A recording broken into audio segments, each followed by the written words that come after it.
ভেজে নিচ্ছি ভালো করে। সব মেয়েরাই বাবার কাছে রাজকন্যা, তাই না?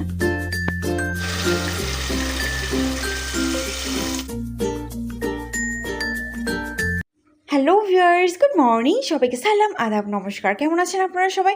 আশা করি সবাই ভালো আছেন, আমিও অনেক ভালো আছি। তো আজকেও আছি বৃহস্পতিবার, আর এখন বেজে গেছে সকাল 8টা। আমি খাচ্ছি হালুয়া দিয়ে, মুড়ি দিয়ে। এই হালুয়াটা আমি গতকাল রাত্রি বানিয়ে রাখছিলাম।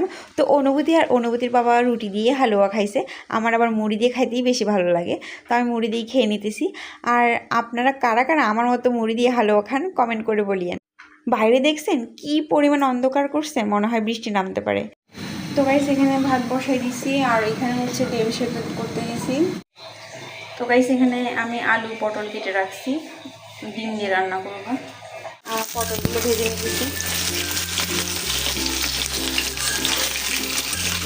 ভাজা হয়ে গেছে।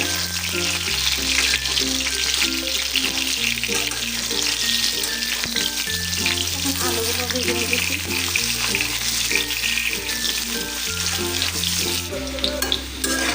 তবে আলুগুলো ভাজা হয়ে গেছে।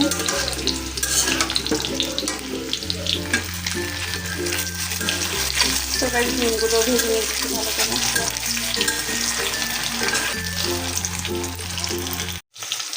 তবে সেখানে গোটা গরম মশলা আর হচ্ছে পেঁয়াজ ভেজে নিতেছি।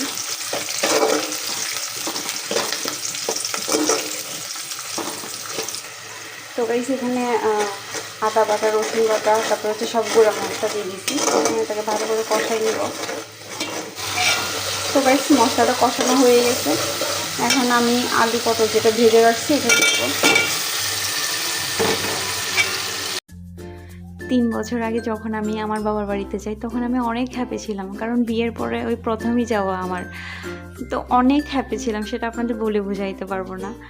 যাই হোক, অনেকদিন যখন ছিলাম ওইখানে থাকতেছিলাম, তো আমার মা অনেক কাজ করতেছিল। আমার মাকে যখন আমি হেল্প করতে গেছি, আমার বাবা তখন বলতেছে, না না তুই করতে পারবি না, তোর হাত কেটে যাবে। তখন জাস্ট আমার কান্না পাইছিল জানেন, কারণ এই যে বিয়ে করছি পর্যন্ত আমার কত হাত কাটছে, কত অসুবিধা হয়েছে, কেউ আমাকে কখনো বলে নাই যে তোমার হাত কেটে গেছে, তোমার এখন এটা করা লাগবে না। ওই হাত কাটা নিয়েই সব কিছু করা লাগছে জানেন, কেউ কখনো একটুও বলে নাই যে তোমার তো কষ্ট হইতেছে বা তোমার হাতটা কেটে গেছে, তুমি কাজটা করিও না, পরে করিও। কেউ কখনো একটা বারের জন্য বলে নাই। তো বাবার কথাটা শুনে অনেক কষ্ট লাগছে আমার। তখন বাবাকে বলেছি, আমি কি তোমার আগের মেয়ে আছি? এখন আমি সব কিছু করতে পারি বাবা, এখন আমি রান্না করতে পারি, কাপড় চোপড় ধুইতে পারি, সব কাজ আমি করতে পারি।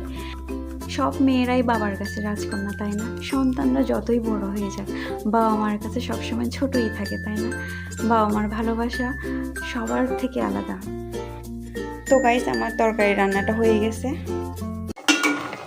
একটু ধনে পাতাও দিয়ে দিছি।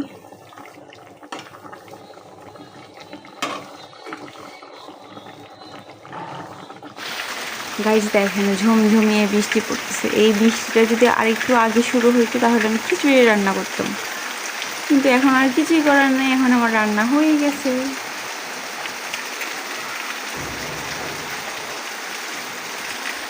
তো গাইস দুপুরের খাওয়া দাওয়া করতে বসে পড়ছি। এই যে আজকে আমি রান্না করছি ডিম আলু দিয়ে, পটল দিয়ে।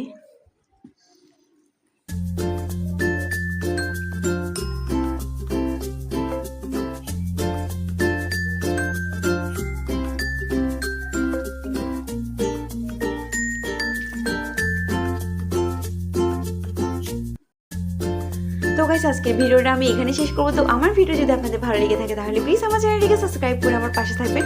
অবশ্যই লাইক করতে ভুলবেন না, লাইক করলে আমি আরও ভিডিও বানাইতে মোটিভেট হই। তো সবাই ভালো থাকবেন, ধন্যবাদ সবাইকে।